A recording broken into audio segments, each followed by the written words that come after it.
પ્રતિબળ અંગે સૌપ્રથમ નોંધીશું, ત્યારબાદ વિકૃતિ અને એના પ્રકારની વાત કરીશું. પ્રતિબળ એટલે શું? પ્રતિબળ એટલે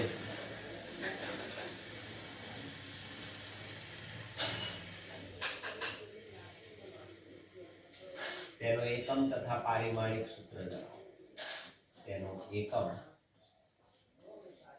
તથા પારિમાણિક સૂત્ર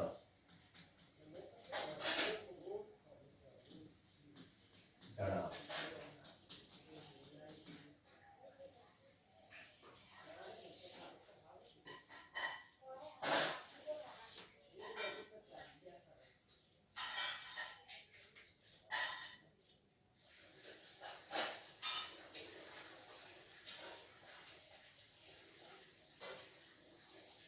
જ્યારે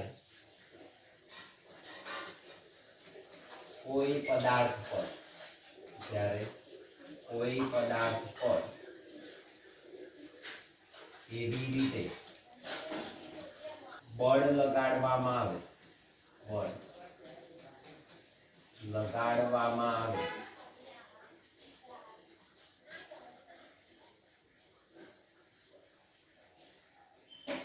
કે તે ગતિની દ્રષ્ટિએ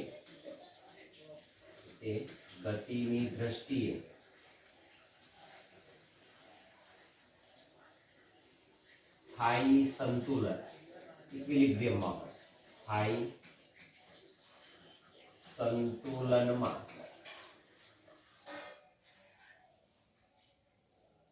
રહે, સ્થાયી સંતુલનમાં જ રહે તો તે ઓછા વત્તા પ્રમાણમાં વિરૂપણ પામે. જો ગતિની દ્રષ્ટિએ આપેલો પદાર્થ સ્થાયી સંતુલનમાં હોય, ખસે નહીં, અને એના ઉપર તમે બળ લગાડો, ઓછા વત્તા પ્રમાણમાં વિરૂપણ તો ઉદ્ભવે, એના પરિમાણ કે આકારમાં ફેરફાર થાય, ઓછા વત્તા પ્રમાણમાં થાય. જ્યારે સ્થાયી સંતુલનમાં હોય ત્યારે થાય તો ખરો જ. આ જે વિરૂપણ ઉદ્ભવે, વિરૂપણનો આધાર મુખ્યત્વે બે બાબતો પર રહેલો છે.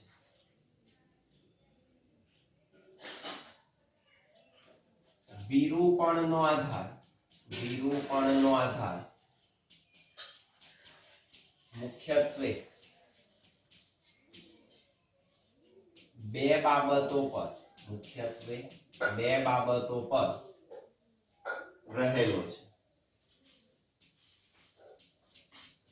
બે બાબતો ઉપર આધાર રાખે. નંબર 1, પદાર્થની દ્રવ્યની પ્રકૃતિ પર.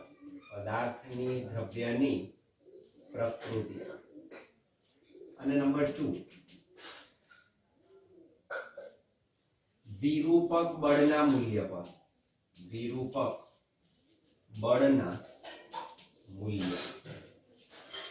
આ બે બાબત પર વિરૂપણનો આધાર છે. વિરૂપક બળનું મૂલ્ય ચેન્જ કરો, વિરૂપણ બદલાય.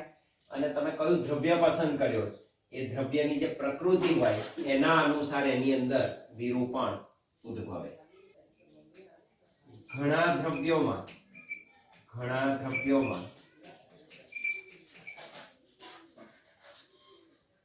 વિરૂપણ જોઈ શકાય નહીં.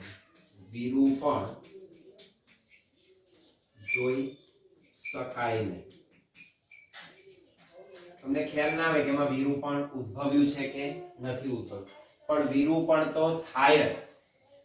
વિરૂપક બળ લગાડો એટલે વિરૂપણ તો ઉદ્ભવે, પરંતુ વિરૂપણ તો થતું જ હોય. હમણાં કહ્યું તેમ ઓછા વત્તા પ્રમાણમાં વિરૂપણ તો અવશ્ય થાય. દેખાય નહીં, જોઈ ના શકાય ઘણી વાર. અહીં ધારો કે આપણે આ કાચ ઉપર હું વિરૂપક બળ આમ લગાડું તે જોઈ ના શકાય, પણ વિરૂપણ તો થતું જ હોય ઓછા વધતા પ્રમાણમાં. ઘણીવાર એ દ્રષ્ટિમાં આવી શકે નહીં અથવા એને આપણે જોઈ શકતા નથી. જ્યારે પદાર્થ પર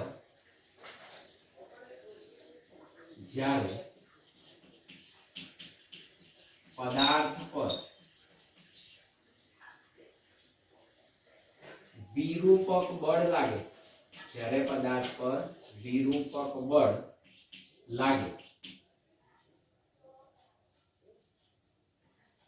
ત્યારે પદાર્થમાં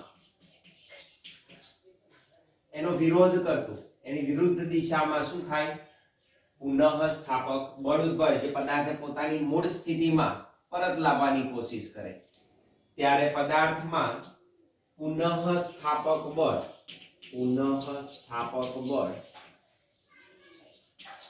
ઉદ્ભવે છે.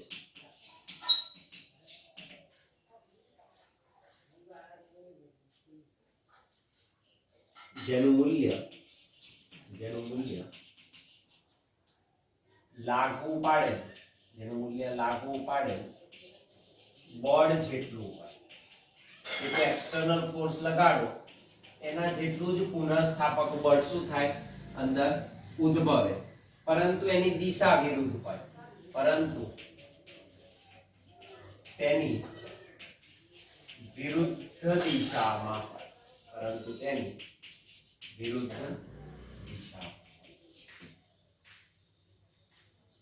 આપેલું વિરૂપક બળ પદાર્થ પર લગાડતા પુનઃસ્થાપક બળ ઉદ્ભવે, ને પુનઃસ્થાપક બળનું મૂલ્ય એ જે એક્સટર્નલ ફોર્સ બાહ્ય બળ તમે લાગુ પાડેલું હોય એના જેટલું, પરંતુ એની વિરુદ્ધ દિશામાં લાગતું હોય છે. તો આપેલું વિરૂપક બળ લાગે તો પદાર્થમાં પુનઃસ્થાપક બળ ઉદ્ભવ, અને એનું મૂલ્ય એ બાહ્ય બળ જેટલું હોય પણ એની દિશા વિરુદ્ધ દિશામાં પ્રાપ્ત થાય. તો પ્રતિબળ શું છે એને ડિફાઇન કરીએ. પ્રતિબળ એને આપણે સ્ટ્રેસ કહ્યું હતું. સ્ટ્રેસ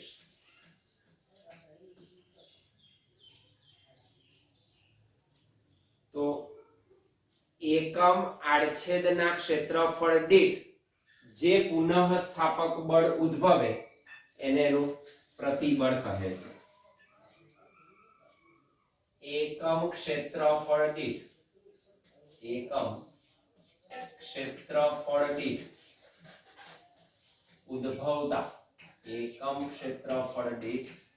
ઉદ્ભવતા પુનઃસ્થાપક બળને પ્રતિબળ કહેવાય. ઉદ્ભવતા પુનઃસ્થાપક બળને પ્રતિબળ કહે. પ્રતિબળ એટલે જે આડછેદના ક્ષેત્રફળ, જે ક્રોસ સેક્શનલ એરિયા આપણે લઈએ એના ઉપર લાગતું હોય એ પુનઃસ્થાપક બળ પ્રતિબળ કહેવાય. તો એકમ ક્ષેત્રફળ દીઠ ઉદ્ભવતા પુનઃસ્થાપક બળને પ્રતિબળ તરીકે ઓળખવામાં આવે છે. જો પદાર્થના, આપણે ધારી દઈએ, ધારો કે જો પદાર્થના એ આડછેદનું ક્ષેત્રફળ લઈ લઈએ, પદાર્થના કેપિટલ એ આડછેદના ક્ષેત્રફળ દીઠ, એ આડછેદના ક્ષેત્રફળ દીઠ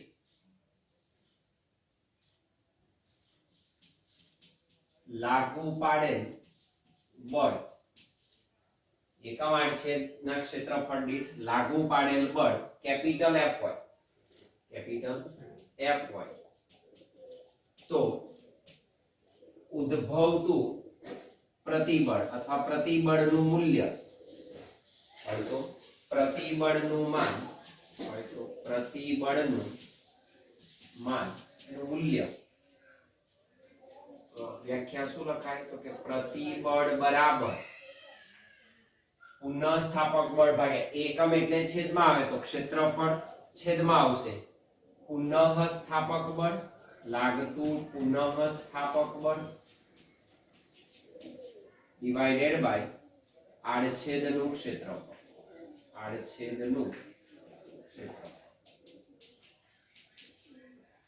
અર્થાત જે પ્રતિબળ છે એને સિગ્મા સિમ્બોલ વડે દર્શાવાય તો એનો સિમ્બોલ આ સિગ્મા છે. ઇટ ઇઝ ઇક્વલ ટુ પુનઃસ્થાપક બળ restoring force divided by cross sectional area.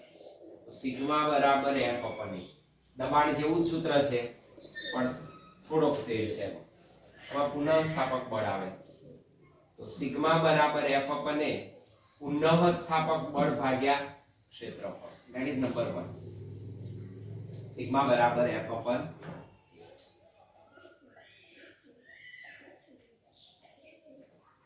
SI એકમ પ્રતિબળનો SI એકમ બળનો ન્યૂટન ક્ષેત્રફળનો મીટર સ્ક્વેર તો ન્યૂટન પર મીટર સ્ક્વેર ન્યૂટન પર મીટર સ્ક્વેર તેનો એકમ થાય ન્યૂટન પર મીટર સ્ક્વેર અથવા pascal.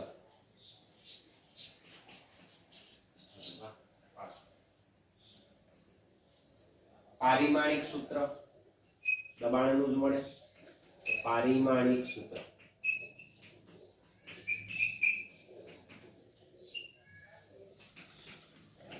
m1 L-1 T-2 m1 L-1 T-2 અને આપણે એક લીટી યાદ રાખીશું કે પ્રતિબળ એ બળ નથી પરંતુ દબાણ છે. કે એના પરિમાણ દબાણ જેવા છે. પ્રતિબળ એ બળ નથી પરંતુ દબાણ છે. કે એના પરિમાણ દબાણ જેવા છે. એટલે બળ તરીકે ના ગણો પાછા. પ્રતિબળ એ બળ નોય પરંતુ દબાણ છે. અને વિવિધ પ્રકારના પ્રતિબળ આપણે જોયા હતા. પ્રતિબળના પ્રકાર તમે લખી શકો. નીચે આપણે એને પણ નોંધી દઈએ. પ્રતિબળના પ્રકાર પછી એની આપણે ચર્ચા કરીએ. પ્રતિબળના પ્રકાર પહેલો તો સંગત અથવા તો પ્રતાન પ્રતિબળ. સંગત કે પ્રતાન પ્રતિબળ એમાં બે પ્રકાર પડે. નંબર 1 એકને કહેવાય તણાવ પ્રતિબળ ટેન્સાઇલ સ્ટ્રેસ તણાવ પ્રતિબળ અને બીજું છે દાબીય પ્રતિબળ કોમ્પ્રેસિવ સ્ટ્રેસ દાબીય. બીજું પ્રકાર હતો આકાર પ્રતિબળ આકાર પ્રતિબળ શિયરિંગ સ્ટ્રેસ અથવા ટેન્જન્શિયલ સ્ટ્રેસ. અને ત્રીજો છે હાઇડ્રોલિક પ્રતિબળ જલીય પ્રતિબળ અથવા કદ પ્રતિબળ અથવા હાઇડ્રોલિક પ્રતિબળ હાઇડ્રોલિક કે જલીય પ્રતિબળ.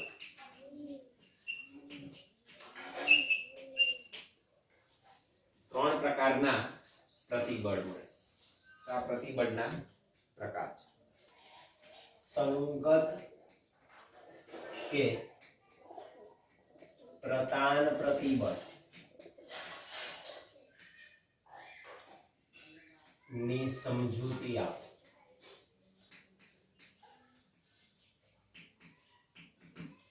આપણે એક નળાકારનું ઉદાહરણ લઈશું. L લંબાઈનો એક નળાકાર લઈએ અને એમાં ખેંચાણ ઉત્પન્ન કરતું અને દબાણ સંકોચન પેદા કરતા બળ દ્વારા આપણે પ્રતાન પ્રતિબળ અને એના પ્રકારની સમજૂતી મેળવી છે. ધારો કે આપણી પાસે L લંબાઈનો નળાકાર છે. નળાકારની લંબાઈ ધારો કે L છે. L લંબાઈનો નળાકાર.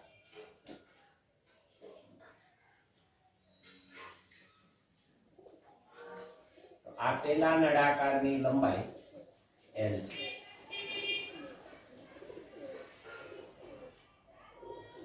બંને તરફ બાહ્ય ખેંચાણ અનુભવતા આપણે બળ લગાડીએ તો આપેલો નળાકાર ખેંચાણ અનુભવે. બંને બાજુ એની લંબાઈમાં શું થાય વધારો. પ્રતિબળની વાત કરીએ તો આ જે નળાકાર છે એના ઉપર આપણે ખેંચાણ એટલે કે તણાવ પ્રતિબળ અને દાબીય પ્રતિબળ લગાડ્યું.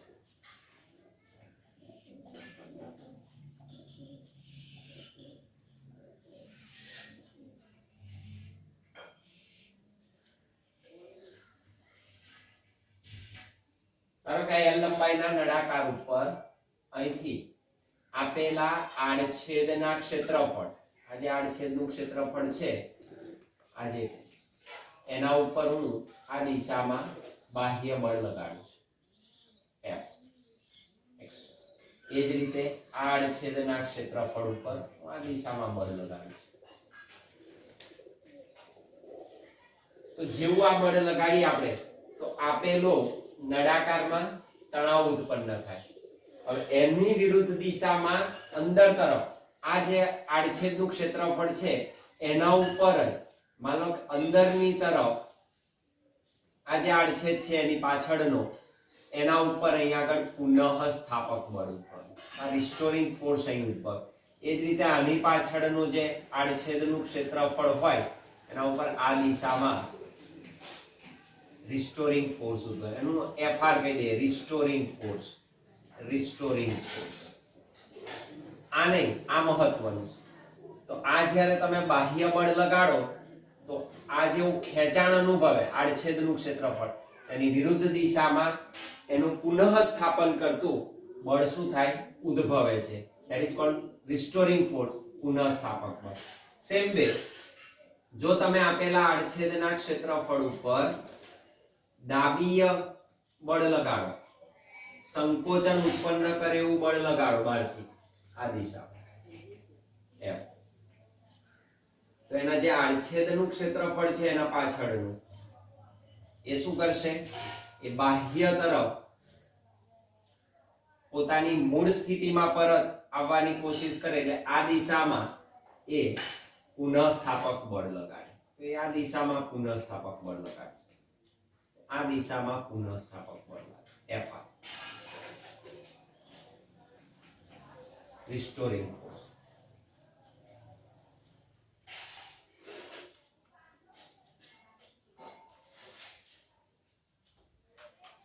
તો આમાં ખેંચાણ ઉદ્ભવે, આમાં દબાણ ઉદ્ભવે અથવા તો સંકોચન ઉદ્ભવે. તો આમાં તણાવ ઉદ્ભવે તો એની પ્રારંભિક અવસ્થા છે બાહ્ય બળ લગાડો બહારની દિશામાં તો આમાં તણાવ ઉત્પન્ન થાય તો અહીં તમને તણાવ પ્રતિબળ મળે, તણાવ પ્રતિબળ. અને અહીં આગળ સંકોચન તો કોમ્પ્રેસિવ ફોર્સ ઉત્પન્ન થાય તો આ છે દાબીય પ્રતિબળ. દાબીય પ્રતિબળમાં સંકોચન થાય, તણાવ પ્રતિબળમાં પદાર્થમાં ખેંચાણ ઉદ્ભવે. તો આપેલા આડછેદના ક્ષેત્રફળ, ધારો કે આડછેદનું ક્ષેત્રફળ એ છે, સમાન આડછેદના ક્ષેત્રફળ એ ઉપર જ્યારે બાહ્ય બળ, this is nothing but F external, બાહ્ય બળ છે, બહારથી લાગુ પાડેલું બળ છે. આ કયા બળ છે? F external છે. પણ આપણી વ્યાખ્યા અનુસાર કયું બળ આપણે લેવાનું છે? પુનઃ સ્થાપક બળ. તો એ પોતાની મૂળ અવસ્થામાં પરત લાવે. તો તમે આ દિશામાં બળ લગાડો તો એનો પાછળનો જે ભાગ છે, જે પાછળનો આડછેદનું ક્ષેત્રફળ છે એ રહેલા અણુઓ પદાર્થની અંદરના એ પુનઃ સ્થાપક બળ ઉત્પન્ન કરે. તો અહીં આગળ એકમ આડછેદના ક્ષેત્રફળની જે પુનઃ સ્થાપક બળ લાગે એ તણાવ પ્રતિબળ કહેવાય. અને આ કિસ્સામાં જ્યાં સંકોચન પેદા થતું હોય ત્યાં આગળ એકમ આડછેદના ક્ષેત્રફળ દીઠ ઉદ્ભવતા પુનઃ સ્થાપક બળને દાબીય કોમ્પ્રેસિવ સ્ટ્રેસ તરીકે ઓળખવામાં આવે છે. તો બે પ્રકારના તમને પ્રતિબળ મળે સંગત કે પ્રતાન. એક છે તણાવ પ્રતિબળ, બીજું દાબીય પ્રતિબળ. સંગત કે પ્રતાન એટલે એના લંબાઈ સાથે સંકળાયેલું હોય એક પરિમાણમાં. તો સંગત કે પ્રતાનમાં તમને લંબાઈ ઉપર આપેલા બળો લાગતા હોય. તો આ નળાકાર છે. આપણે નળાકારના ઉદાહરણ દ્વારા એને સમજીએ છીએ. એની આકૃતિ છે. આકૃતિમાં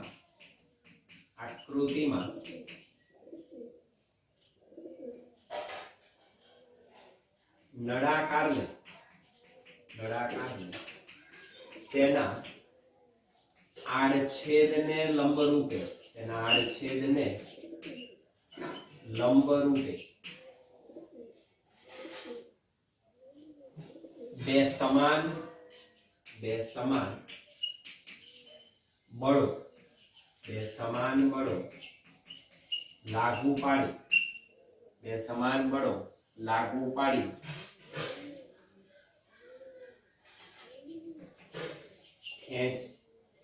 ખેંચાણની સ્થિતિમાં દર્શાવે છે.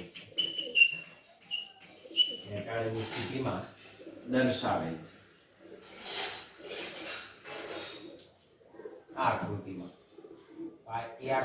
ખેંચાણની સ્થિતિ છે, દાબીય સ્થિતિ છે. નંબર 1 ટેન્સાઇલ સ્ટ્રેસ, તણાવ પ્રતિબળ.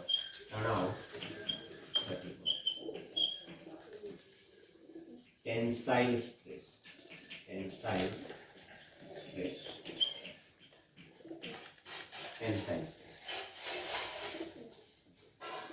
જો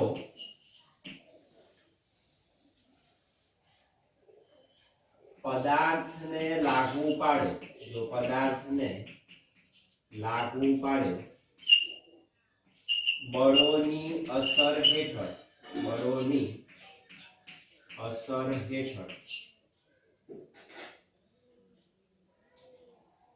ખેંચી શકાય, એને તાણી શકો, તમે એને ખેંચી શકો, તો એકમ આડછેદ દીઠ ઉદ્ભવતા પુનઃસ્થાપક બળને એકમ આડછેદ દીઠ ઉદ્ભવતા પુનઃસ્થાપક બળને તણાવ પ્રતિબળ કહે છે.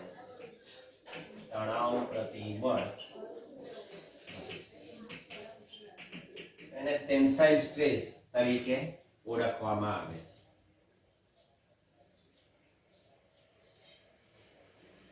અર્થાત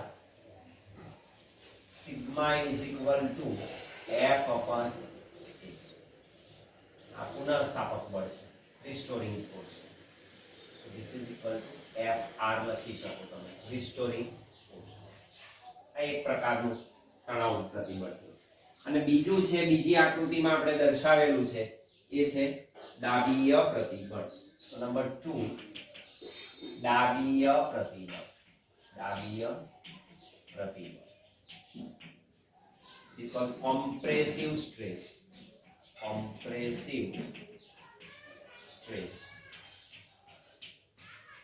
આમાં ખેંચાણની વાત હતી, ખેંચી શકાય તેમ. આમાં આવશે સંકોચન હેઠળ. એની અસર હેઠળ શું થાય? સંકોચન પામે. જો પદાર્થને લાગુ પાડે બળોની અસર હેઠળ, જો પદાર્થ લાગુ પાડેલ બળોની અસર હેઠળ સંકોચન પામે તો એકમ આડછેદ દીઠ ઉદ્ભવતા પુનઃસ્થાપક બળને દાબીય પ્રતિબળ કહે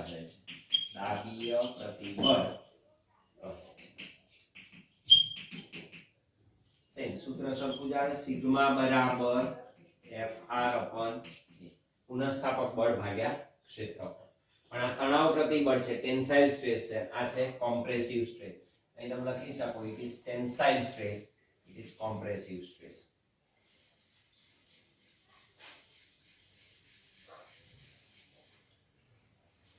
આ બંને પ્રકારના જે પ્રતિબળ મળે છે, કયા? સંગત કે તણાવ પ્રતિબળ પ્રાપ્ત થાય. બંને કયા પ્રકારના છે? સંગત કે પ્રતાન પ્રતિબળ કહેવાય. તણાવ અને દાબીય પ્રતિબળ.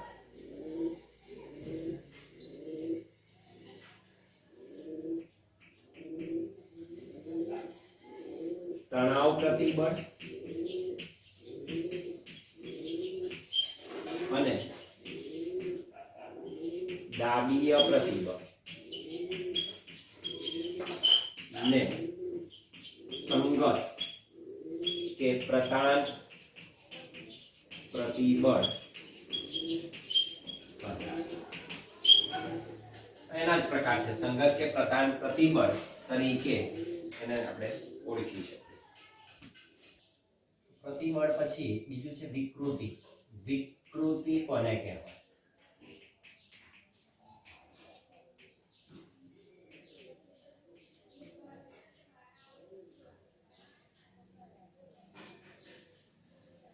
સંગત કે પ્રતાન વિકૃતિ સમજાવો.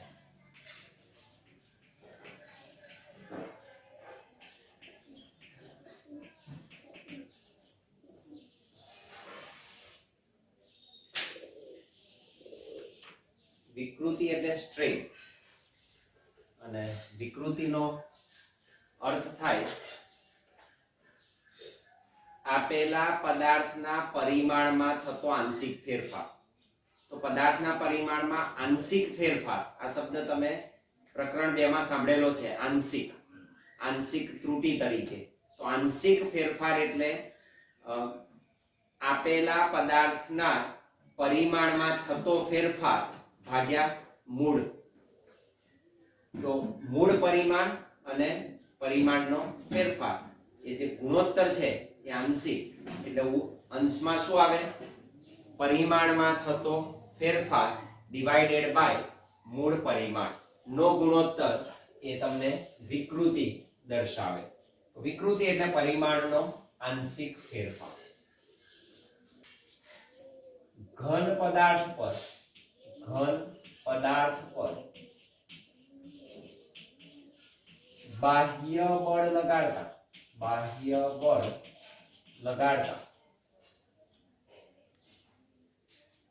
તેના પરિમાણમાં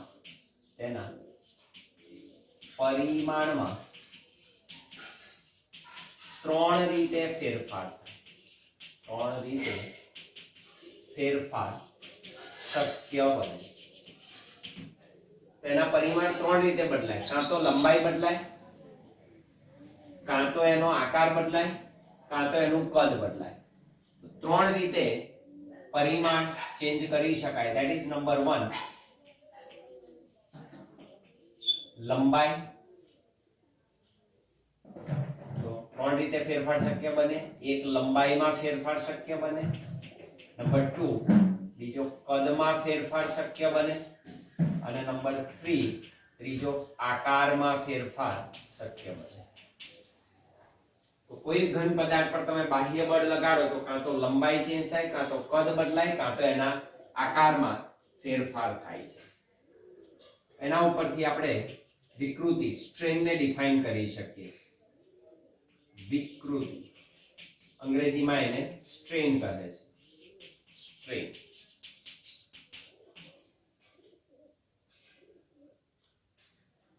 વિકૃતિ એટલે પદાર્થના પરિમાણમાં થતા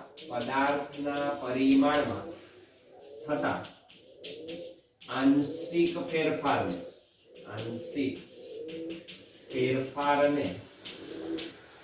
વિકૃતિ કહે છે. વિકૃતિ પદાર્થના પરિમાણમાં થતો આંશિક ફેરફાર એટલે વિકૃતિ.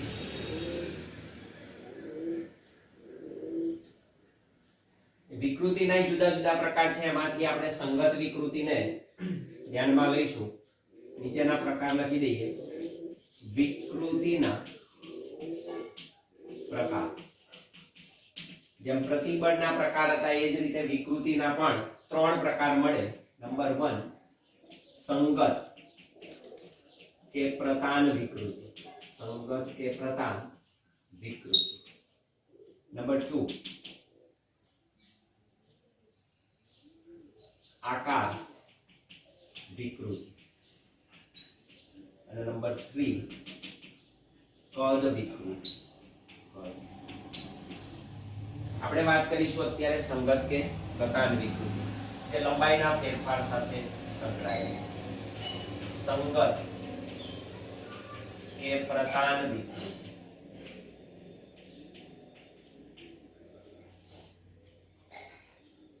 જેમ પ્રતિબળમાં સંગત કે પ્રતાન પ્રતિબળના બે પ્રકાર હતા, તણાવ પ્રતિબળ અને દાબીય પ્રતિબળ. એ જ રીતે સંગત કે પ્રતાન વિકૃતિના પણ બે પ્રકાર મળે, તણાવ વિકૃતિ અને દાબીય વિકૃતિ. અહીં પણ આપણે નળાકારનું જ ઉદાહરણ ધ્યાનમાં લઈશું. ધારો કે L લંબાઈનો આપણે નળાકાર લઈ લઈએ.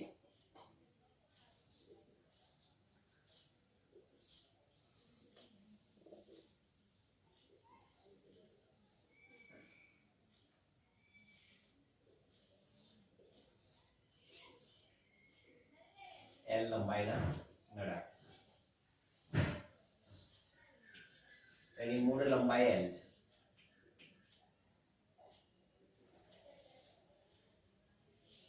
ધારો કે આપેલા નળાકાર પર બાહ્ય બળ લગાડીએ તો એની લંબાઈમાં આંશિક ફેરફાર થાય. એની લંબાઈમાં શું થશે? આંશિક ફેરફાર. અને લંબાઈ વધે આ દિશામાં બાહ્ય બળ આપણે લાગુ પાડીએ છીએ બંને દિશામાં, એની લંબાઈમાં ફેરફાર થયો. ધારો કે લંબાઈ ડેલ્ટા એલ જેટલી વધે તો એલ પ્લસ ડેલ્ટા એલ જેટલો લંબાઈનો ફેરફાર થાય છે, તો લંબાઈમાં વધારો થાય છે. અને જો સંકોચન કરાવીએ તો લંબાઈમાં ઘટાડો થાય, એની મૂળ લંબાઈ ઘટે.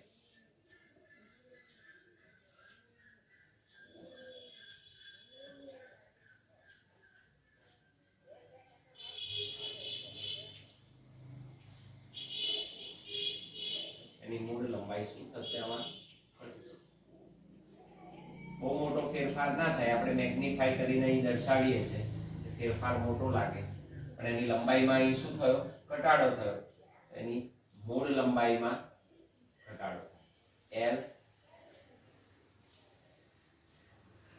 માઈનસ ડેલ્ટા ફેરફાર થાય. અહીં ઘટાડો થાય છે, અહીં વધારો થાય છે. તો અહીંયા આગળ જે વધારો થતો જોવા મળે લંબાઈમાં, તો આને તણાવ વિકૃતિ કહેવાય. અને સંકોચન પામે અને લંબાઈમાં ઘટાડો થાય તો એને દાબીય વિકૃતિ કહે છે. તો અહીંયા આગળ તમને તણાવ વિકૃતિ જોવા મળે, તણાવ વિકૃતિ, અને અહીં તમને દાબીય વિકૃતિ પ્રાપ્ત. આ તમારો મૂળ નળાકાર છે. સંગત કે પ્રતાન વિકૃતિ કોને કહેવાય? એને વ્યાખ્યાયિત કરીએ. સંગત કે પ્રતાન વિકૃતિ.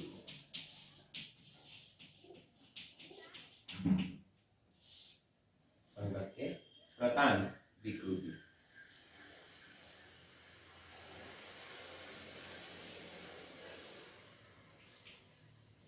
પદાર્થ પર વિરૂપક બળ લગાડતા, પદાર્થ પર વિરૂપક બળ લગાડતા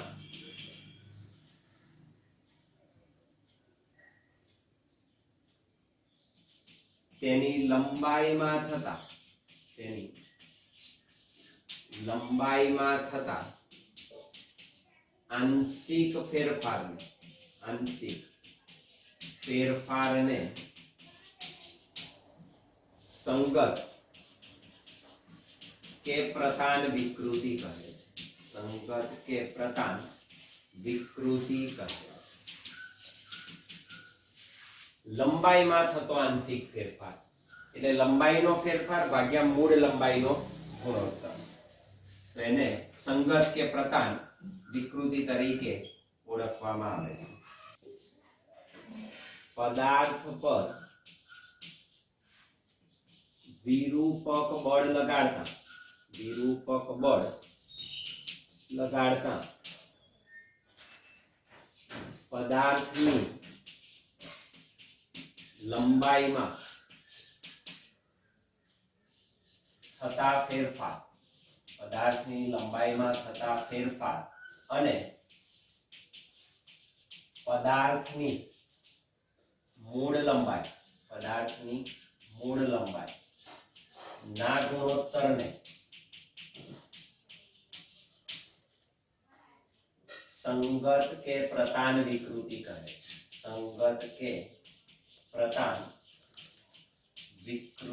કહે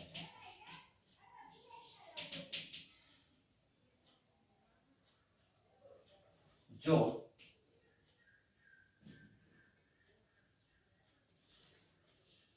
નળાકાર અથવા તો આપણે જનરલ કહે પદાર્થ, જો પદાર્થની મૂળ લંબાઈ કેપિટલ L હોય અને જો પદાર્થની મૂળ લંબાઈ કેપિટલ L હોય અને લંબાઈમાં થતો ફેરફાર ડેલ્ટા L હોય તો સંગત વિકૃતિ નીચે મુજબ વ્યાખ્યાયિત કરી શકાય.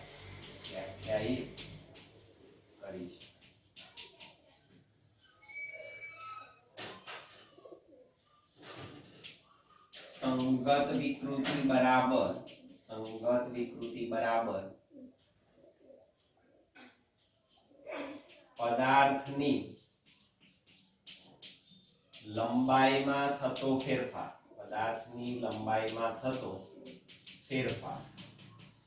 ભાગ્યા મૂળ લંબાઈ. સંગત વિકૃતિને એપ્સિલોન વડે દર્શાવાય. L મૂકી દઈએ એટલે લંબાઈનો ફેરફાર, that is equal પદાર્થની લંબાઈમાં થતો ફેરફાર ડેલ્ટા L મૂળ લંબાઈ L નો ગુણોત્તર પ્રતાન કે સંગત વિકૃતિ તરીકે ઓળખાય. That is number. જો લંબાઈનો વધારો થાય તો તણાવ વિકૃતિ કહેવાય, લંબાઈમાં ઘટાડો થાય તો દાબીય વિકૃતિ કહેવાય. SI એકમ તો અહીં તમે જોઈ શકો છો લંબાઈનો ફેરફાર ને લંબાઈ અર્થાત સરખા પરિમાણ ધરાવતી રાશિનો જ ગુણોત્તર છે એટલે એનો SI એકમ ના હોય એટલે આ એકમ રહિત છે. તો વિકૃતિ એકમ રહિત પર પારિમાણિક સૂત્ર એને પરિમાણ હોય નહીં, પરિમાણ રહિત M0 L0 T0 પરિમાણ રહિત ભૌતિક રાશિ છે, એને પરિમાણ હોતા નથી. અને એના બે પ્રકારને આપણે ડિફાઇન કરીશું, એક તણાવ અને બીજી દાબીય વિકૃતિ. સંગત વિકૃતિના પ્રકાર.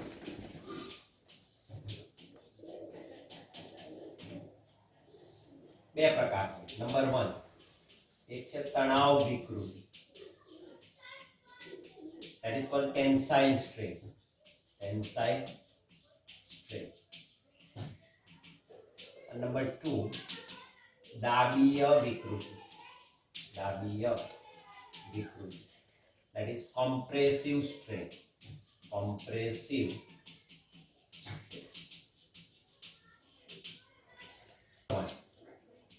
તણાવ વિકૃતિ.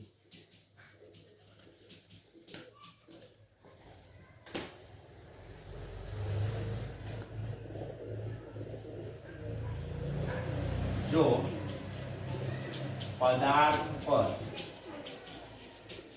વિરૂપક બળ લગાડતા પદાર્થની લંબાઈમાં વધારો થતો હોય, તેની લંબાઈમાં વધારો થતો હોય તો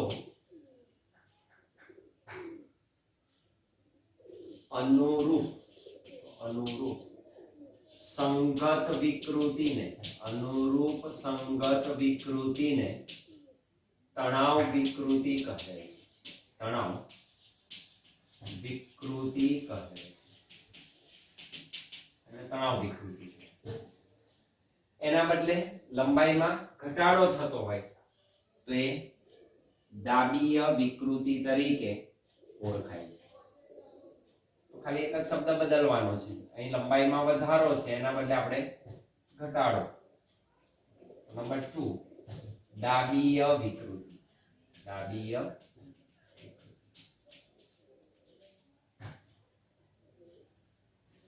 જો પદાર્થ પર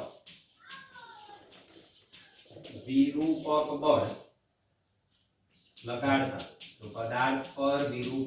લગાડતા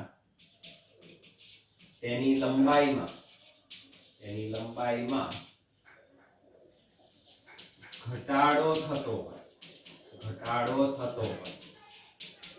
તો અનુરૂપ સંગત વિકૃતિને દાબીય વિકૃતિ કહે છે. દાબીય વિકૃતિ બે પ્રકારની વિકૃતિ આપણને મળી. સંગત વિકૃતિમાં બે પ્રકાર મળે, તણાવ વિકૃતિ અને દાબીય વિકૃતિ. પ્રશ્ન છે આકાર પ્રતિબળ અને આકાર વિકૃતિ સમજાવો. આકાર પ્રતિબળ અને આકાર વિકૃતિ સમજાવો.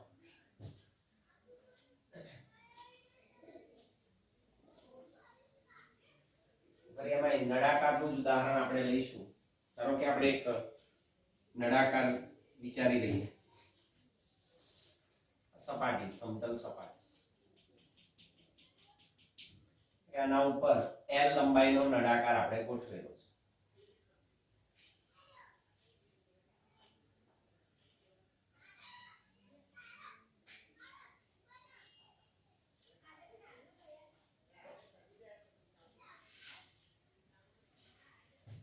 L લંબાઈનો નળાકાર આપેલો છે.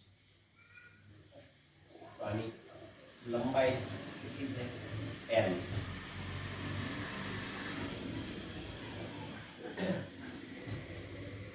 આ જે સપાટી છે એના ઉપર હું સ્પર્શીય બળ લાગુ પાડું, સ્પર્શકની દિશામાં સમાંતર, ઉપરની સપાટી ઉપર સમાંતર સ્પર્શીય બળ લાગુ પાડું, ટેન્જન્શિયલ ફોર્સ કહેવાય. ft વડે દર્શાવી દઈએ. ટેન્જન્શિયલ ફોર્સ, સ્પર્શીય બળ લાગુ પાડું તો આપેલો ઉપરનો ભાગ આ નીચેનો ફિક્સ છે, એ નહીં ખસે. ઉપર તમે દાખલા તરીકે તમે કોઈ જાડી ચોપડી લીધી હોય, ઉપરથી તમે એને દબાવો તો ઉપરનું પણ આ રીતે સરકે, નીચેનું એની જ જગ્યાએ રહે. એમાં થોડી વિકૃતિ ઉદ્ભવે અથવા તો પ્રતિબળ પ્રાપ્ત થાય. તો સ્થિતિ આવી થશે. પ્રારંભમાં આ સ્થિતિમાં છે, આ જે સ્થિતિ છે ઓરિજિનલ છે, ડોટેડ લાઈન. હવે આપેલો નળાકાર આ રીતની સ્થિતિમાં ગોઠવાશે.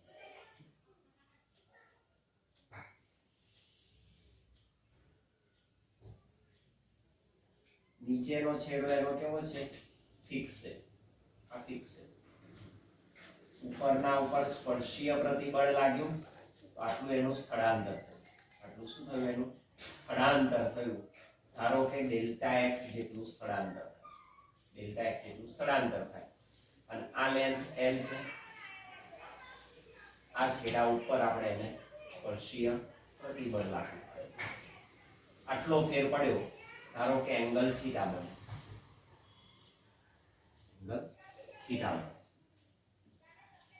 તો આપેલું જે સ્પર્શીય પ્રતિબળ છે તમે આ સ્પર્શકની દિશામાં લાગુ પાડેલું છે. એ દિશામાં સ્પર્શકની દિશામાં ft ટેન્જન્શિયલ ફોર્સ તમે આ દિશામાં એને લાગુ પાડેલું છે. સ્પર્શીય પ્રતિબળ. તો એના આકારમાં ફેરફાર, આકાર બદલાય, પરિમાણ નથી બદલાતું, પરિમાણ ચેન્જ ના થાય, પણ એના આકારમાં ફેરફાર થાય. આકાર પ્રતિબળ અને આકાર વિકૃતિ ઉદ્ભવે. અહીં લાગશે આ જે નીચેનું બળ છે, નીચેનું એની વિરુદ્ધ દિશામાં બળ લાગે અને આ સપાટી સ્થિર રહે. આ જે ઉપર લાગશે નીચેની તરફ પણ એની વિરુદ્ધ દિશામાં, એટલે ત્યાંનું ત્યાં સ્થિર રહે. આ જડિત કરેલો ભાગ છે એમ કહી શકો, ઉપરનો ભાગ સરકે છે. કોઈ જાડા પુસ્તક ઉપર તમે કરી શકો તો ઉપર તમે પ્રેશર લગાવો તો સ્પર્શીય પ્રતિબળ લાગે તો ઉપરનું પૂઠું થોડું ત્રાંસું થાય, તમે જોઈ શકો આ રીતની ગોઠવણ શક્ય બને. તો શું રજૂ કર્યું છે આપણે? આકૃતિમાં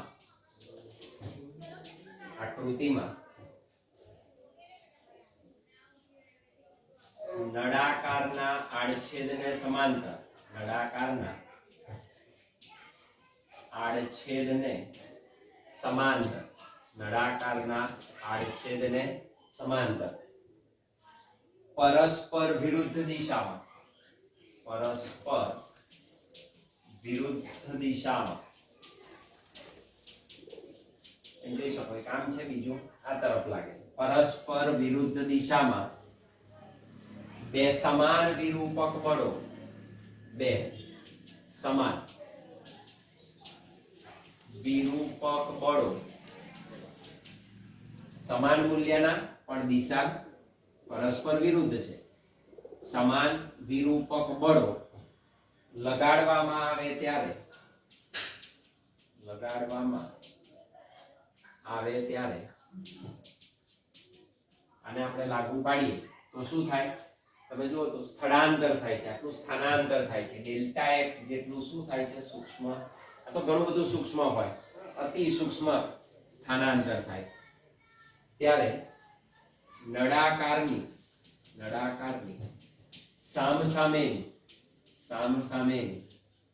આ અને આ સામસામેની બાજુઓ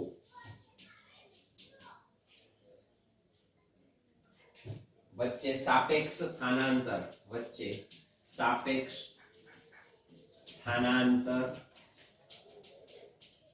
ઉદ્ભવે. સાપેક્ષ સ્થાનાંતર ઉદ્ભવે. આની સાપેક્ષ થયું સ્થાનાંતર. કેટલું? ડેલ્ટા એક્સ જેટલું સ્થાનાંતર ઉદ્ભવે છે. અને આ જે બળ છે સ્પર્શીય બળ છે. એફટી એટલે ટેન્જન્શિયલ ફોર્સ. આકાર પ્રતિબળ એટલે સ્પર્શીય પ્રતિબળ પણ કહો. સ્પર્શકની દિશામાં સમાંતર, આડછેદને કેવું સમાંતર લાગે. લાગુ પાડેલ સ્પર્શીય બળને, લાગુ પાડેલ સ્પર્શીય બળને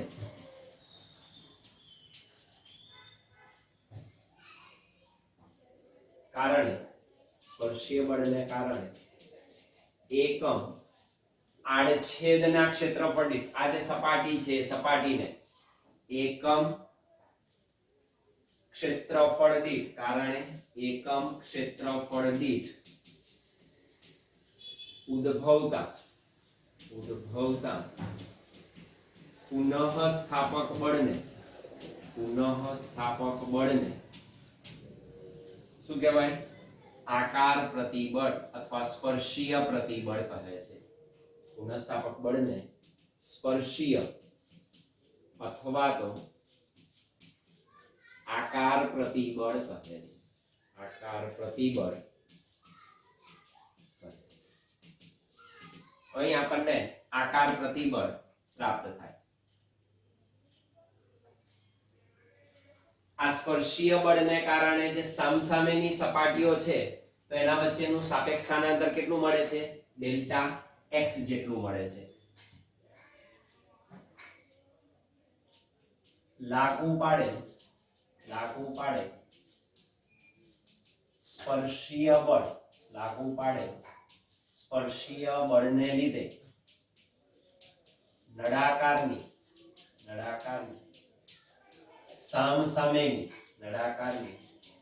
સામસામેની બાજુઓ વચ્ચે, સામસામેની બાજુઓ વચ્ચે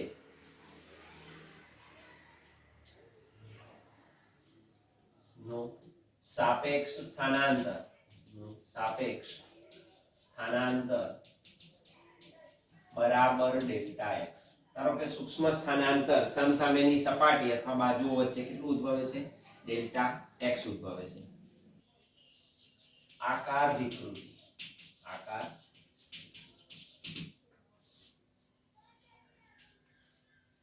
તો એના સ્થાનાંતર લંબાઈનો ફેરફાર થયો, અંતરનો ફેરફાર ભાગ્યા મૂળ. તો મૂળ લંબાઈ આ છે અને ડેલ્ટા એક્સ જેટલું એનું સાપેક્ષ સ્થાનાંતર થયું. તો સાપેક્ષ સ્થાનાંતર ભાગ્યા મૂળ લંબાઈનો ગુણોત્તર આકાર વિકૃતિને ડિફાઇન કરે. સાપેક્ષ સ્થાનાંતર that is delta x અને નળાકારની મૂળ લંબાઈ l ના ગુણોત્તરને આકાર વિકૃતિ કહે છે. આકાર વિકૃતિ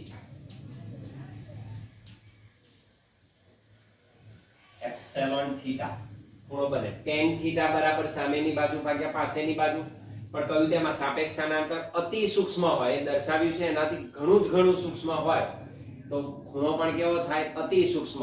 અને ખૂણો નાનો હોય તો sin theta is nearly equal to theta is nearly equal to tan theta. તો tan theta નું મૂલ્ય પણ theta ને અનુલક્ષે છે. તો epsilon theta is equal to, હું આમ લખી શકું, this is tan theta, it is nearly equal to theta is equal to સામેની બાજુ delta x ભાગ્યા પાસેની બાજુ મૂળ લંબાઈ. epsilon theta એટલે theta, that is delta x upon l. અથવા આને epsilon theta કહો, epsilon s શીયરિંગ સ્ટ્રેન પણ કહેવાય એટલે s પણ લખાય. it is equal to theta પણ કહેવાય. it is equal to delta x upon l. સંજ્ઞા યાદ રાખવાની આપણે. epsilon theta બરાબર epsilon s is equal to theta, that is delta x upon l. theta શું છે? જ્યાં theta એ શિરોલંબ, જે શિરોલંબ દિશા છે એ શિરોલંબ સાથે આપેલા નળાકારની જે મૂળ લંબાઈ છે એને રચેલો એંગલ એટલે એનું કોણીય સ્થાનાંતર છે. તો થીટા એ શિરોલંબ સાથે નળાકારનું કોણીય સ્થાનાંતર દર્શાવે. નળાકારનું કોણીય સ્થાનાંતર દર્શાવે. થીટા અતિ સૂક્ષ્મ હોવાથી tan theta is nearly equal to theta લેતા. એટલે આપણે tan theta નું મૂલ્ય theta લીધેલ છે.